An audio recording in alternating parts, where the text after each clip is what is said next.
Bien le bonjour les amis, comment allez-vous? En ce jour, occasion spéciale, j'ai décidé de faire un petit test afin de mettre au challenge deux marques de fast-food que j'apprécie fort. Bon, je ne dirais pas que je suis le plus grand amateur de fast-food du monde, mais la curiosité m'a piqué et je me suis demandé lequel de Burger King ou McDonald's serait le fast-food le plus savoureux digne de mes papilles royales. Je vais donc sans plus attendre procéder à un test des plus rigoureux, notant sur 10 tous les éléments d'un bon menu du fast-food. Leurs frites, leurs nugets, leur burger signature, leur dessert signature, ainsi que leur sauce. Tous ces éléments seront notés sur 10, et à la fin du repas à la maison ayant obtenu le plus de points, se verra sacré un restaurant étoilé. Pourquoi pas, nous imaginons ce que nous voulons. Sans plus attendre, commençons. J'ai une petite fringale, je ne vous le cache pas. C'est l'heure du Ficht Royal. Le fameux, le légendaire Big Mac, que je prends fort peu souvent, donc ça va être une découverte pour ma part. Très symétrique, il a l'air généreux, mais toutefois assez peu consistant, je trouve. Il n'y a en effet pas tout le steak qui était promis sur l'image, et c'est le genre de choses que je remarque. Je n'ai pas sorti l'argenterie familiale pour un fast-food tout de même. Le pain est brioché, la sauce un tantinet sucré, le steak est fondant, l'ensemble assez goûtu. Je trouve la portion un tantinet maigre, mais que voulez-vous? Je suis maigre également, pourtant je suis absolument sexy. Voilà, c'est dans les vieux pots qu'on fait les meilleures soupes. Je lui donne la note de 7 sur 10 à ce Big Mac. Passons dorénavant au sandwich de Burger King, le double stackouz. Ça, en termes de quantité, je dois reconnaître qu'il y a une suprématie chez le Burger King. Et l'odeur du barbecue est sacrément appétissante. Dégustons. Sapristi, mais c'est tout bonnement délicieux. Cela me donne envie de tenter l'indécence de le manger à deux mains, c'est pour dire. En un battement de cils, j'ai déjà dégusté la moitié de cette préparation boulangère. Je me vois dans l'obligation de reconnaître la supériorité de Burger King. Ce sandwich est 1000 fois plus savoureux, 1000 fois plus généreux. Ah, et j'ai omis de vous le dire, mais les deux menus ont coûté 20 gallons. C'est donc que pour le même prix, on se remplit plus la panse chez Burger King. Quelle erreur fatale de McDonald's, de la pièce maîtresse et la plus importante d'une dégustation dans un fast-food. Et le Big Mac m'a laissé sur ma faim. Je mets donc à ce sandwich la note de 8,5 sur 10, ce qui, avec mes goûts distingués, est une grande distinction. Passons dorénavant à l'analyse des patates effilochées, en d'autres termes, les frites. C'est l'heure du Ficht Royal. J'adore ma petite assiette, elle est d'un charme absolu. Bon, il faut savoir que je les ai commandés, du coup chaque menu a à peu près 1 heure de vie sous le capot, ce qui à l'échelle des fast-food est énorme, car entre nous, quand je commande fast-food, j'ai constamment l'impression que la nourriture se dégrade à une vitesse grand V. Et moi je souhaite prendre mon temps pour déguster mes mets tout de même. Testons tout d'abord la frite Burger King. Oui, elles ont une demi-heure et elles sont vraiment pas fameuses, hein. Et dorénavant testons la frite McDonald's. Oh, les deux sont mauvaises, hein. Mais vraiment, les frites McDonald's qui ont plus d'une demi-heure de temps de vie, elles sont immondes, caoutchouteuses, froides, sans goût, pas salées, molles et grasses. Regardez un peu comme l'emballage en carton est tout taché. Je mettrai la note de 1 sur 10 aux frites McDo et 3 sur 10 aux frites Burger King. Dorénavant, il est l'heure du test des sauces pommes frites. C'est l'heure du Ficht Royal. Peut-être que l'une d'entre elles est capable de rattraper l'échec gustatif des frites lorsqu'elles sont nature, ce qui ne serait pas du luxe, hein, c'est la moindre des choses, que le repas soit savoureux quand on le paye. Commençons par la sauce pomme frite. Frites McDo sauce McDo.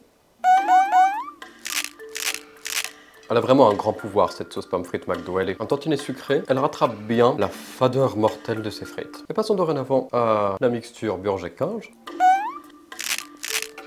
Bon, c'est une sauce mayonnaise, hein. On sent beaucoup l'arrière-goût de l'œuf, je trouve. J'apprécie un tantinet moins. Je mettrai donc la note de 5 sur 10 à la sauce pomme frite McDo et la note de 3,5 sur 10 à la sauce pomme frite Burger King. Mais bon, ces frites fades m'ont tout de même écœuré. Passons dorénavant à l'analyse des boissons. C'est l'heure du Ficht Royal. J'ai été obligé de poser le plat par terre, j'espère que Pif ne va pas faire un sprint et mettre son museau dans les frites, car sinon je suis perdu. Ces deux boissons sont donc des Coca-Cola sans glaçons, afin d'obtenir un véritable aperçu de la saveur de ce liquide rafraîchissant. J'ai pour ce faire bien entendu mes petites tasses adaptées. Burger King coupelle dorée et soucoupe bleu roi pour le McDo. Alors on notera qu'il y a très peu de bulles pour des boissons supposément gazéifiées. Hein. Si les sources de gaz sont à plat, oserais-je suggérer au personnel de péter dans l'eau pour tenter de faire des bulles? Commençons donc par Burger King. Une saveur un tantinet sucré, un goût de coca relativement lointain, mais des bulles picotant très légèrement, probablement conçues pour les personnes aux papilles les plus fragiles. Je trouve que c'est un coca tout public. Je ne suis pas épaté, mais je suis satisfait. Passons dorénavant au coca McDonald's. Il a exactement le même goût, si ce n'est... Bon alors vous allez me dire que je persécute McDonald's, mais ce n'est pas vrai. En toute honnêteté, ce challenge est réalisé avec la plus grande des sincérités. En toute honnêteté, je trouve qu'il y a un petit arrière-goût artificiel, un peu comme du liquide vaisselle qui serait resté dans le pot, ou une machine qui n'aurait pas été bien nettoyée, que sais-je. Je trouve juste qu'il y a un goût assez déplaisant dans ce liquide. Je pourrais le boire car je suppose qu'il est désaltérant, mais cela pourrait également m'écœurer si je venais à finir toute la jarre. Et la jarre est relativement colossale. Écoutez, pour un fast-food, on ne s'attend pas à des miracles de la part des boissons, mais encore une fois, si je devais décerner une victoire à un gagnant, cela serait au Björn Kinge, qui obtient la note de 6 sur 10 pour son breuvage cola, contre 3 sur 10 pour le McDonald's 2 et ses arrière-goûts assez étranges. Oh, après peut-être qu'il tente de me tuer parce que je fais le travail d'un hater. Si je viens à périr, cette vidéo servira de boîte noire. Dites à mon petit pif que je l'aime. Passons dorénavant, messieurs, dames, au duel des nugets. C'est l'heure du Fichte Royal. J'en ai fait commander 2 fois 4 chicken McNugget et nous allons dorénavant déterminer qui sera le poulet vainqueur, qui sera le coq français victorieux et qui sera la poule mouillée perdante. Allons-y. À ma droite sont donc ceux du Björn Kinge et à ma gauche sont donc ceux du McDo. Oui, bon, vous remarquez qu'il n'y en a que 3 dans chaque emballage. Eh bien écoutez, un voleur a dû passer, prélever un voleur qui avait sacrément la dalle ce matin et qui n'a pas pu résister aux 2 menus sentant très bon. Allons-y. C'est un nugget, à ne point en douter, mais rien d'exceptionnel. Un petit arrière-goût qui me rappelle ceux de Disneyland Paris, une petite Madeleine de Proust. Mais sinon, ils ne sont pas incroyables, ils sont bons, je ne m'étalerai pas en éloge là-dessus. Passons dorénavant au nugget du McDo. Je ne sais pas si c'est leur forme, leur consistance ou leur panure, mais il y a quelque chose dans les nuggets du McDo qui est imbattable. Je le trouve succulent, je l'ai toujours trouvé succulent, et la raison pour laquelle ils peuvent se permettre de faire des boîtes de vin, c'est parce que je mangerais les vins d'un seul trait si je pouvais. C'est que je suis à 2 doigts de m'évanouir là. Je mange trop, sapristi. Je mets donc au nugget de Björn Kinge 5 sur 10 et à ceux du McDonald's 9 sur 10. Ils ont trouvé la recette secrète, que voulez-vous que je vous dise? Ils ont trouvé l'élément magique, la recette de grand-mère, la petite touche du quelque chose qui fait qu'on ne peut plus s'en passer. Passons dorénavant à une évaluation cruciale. Creamy Deluxe du McDo au Creamy Ranch du Björn Kinge. Oups, mille excuses. C'est l'heure du Fichte Royal. Bien sûr, nous les testerons avec des chicken McNugget car telle est la tradition. Cette Creamy Ranch a une petite touche sucrée que j'aime beaucoup. Je vois que dans les fast-foods, on joue beaucoup avec le sucré salé. Je ne connais pas sa composition exacte, mais il me semble qu'il y a un peu d'oignon dedans. Moutarde, lait. Pas du tout. Je me méprends complètement. Dorénavant, la Creamy Deluxe.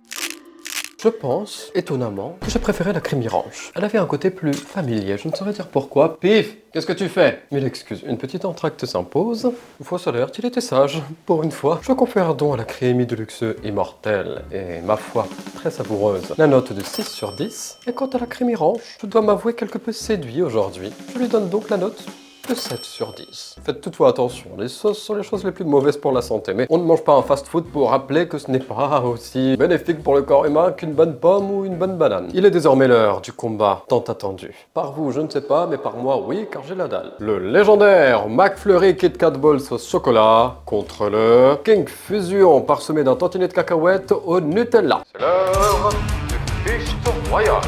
Le combat va être rude, la compétition serrée, car ces 2 mets sont plus succulents les uns que les autres. J'en raffole plus qu'un escargot raffole de sa petite feuille de salade. Commençons donc par le McFlurry.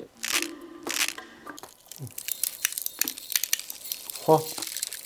Ah, pardon, j'ai pris une trop grosse bouchée, je me suis gelé les dents. Je comprends ce que ressent l'homme préhistorique retrouvé dans un glacier 2000 ans plus tard. Le McFlurry. Je le connais depuis fort longtemps, donc j'ai peur que mon jugement soit un tantinet altéré. Je le trouve bon. Les Kit Kat balles sont croquantes. La sauce chocolat et ramène un petit contraste avec la glace vanille, quant à elle bien fraîche et bien ferme. Un tantinet onctueux également. Le McFlurry ne déçoit jamais. Il est fidèle à lui-même. Et mis à part les serveurs un tantinet radin qui peuvent nous remplir le pot à moitié lorsqu'on commande, je dois avouer que je n'ai jamais été déçu par ces mets. Je confère donc au McFlurry la note de 8 sur 10. Passons dorénavant au compétiteur, le King Fusion Nutella Cacahuète. Ah, alors quelque chose que je trouve immédiatement déplaisant, c'est que lorsque le Nutella s'est durci, ça fait toute une couche qui est difficilement mangeable, un véritable bloc de Nutella, nous obligeant à attendre que cela fonde ou à briser la glace, littéralement. Taillot.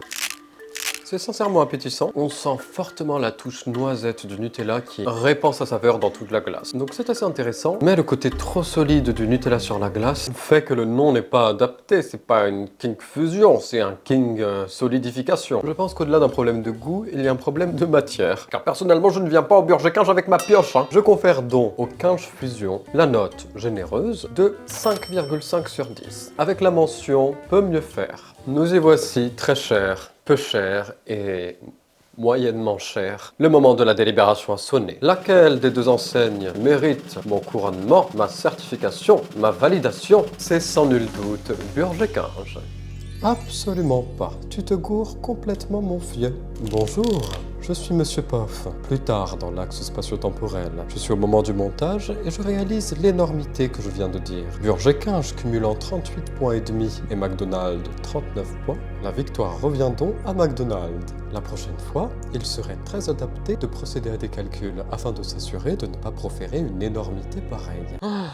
Voilà les amis, c'est tout pour ce charmant repas. J'espère que vous avez apprécié dîner en ma compagnie avec cette dimension compétitive un peu olé olé. Cette petite critique gastronomique finalement. Et n'hésitez pas à me signifier dans les commentaires si vous êtes du même avec moi, si vous pensez que j'étais un peu trop dur, ou qu'au contraire, je n'ai pas trouvé des défauts majeurs à certains mets. Je suis tout oui très cher. Sur ce, j'accueillerai volontiers un charmant pouce vers le haut. Et je vous souhaite un bon appétit, une bonne fin de journée, des bonnes vacances, joyeux Noël et une bonne retraite.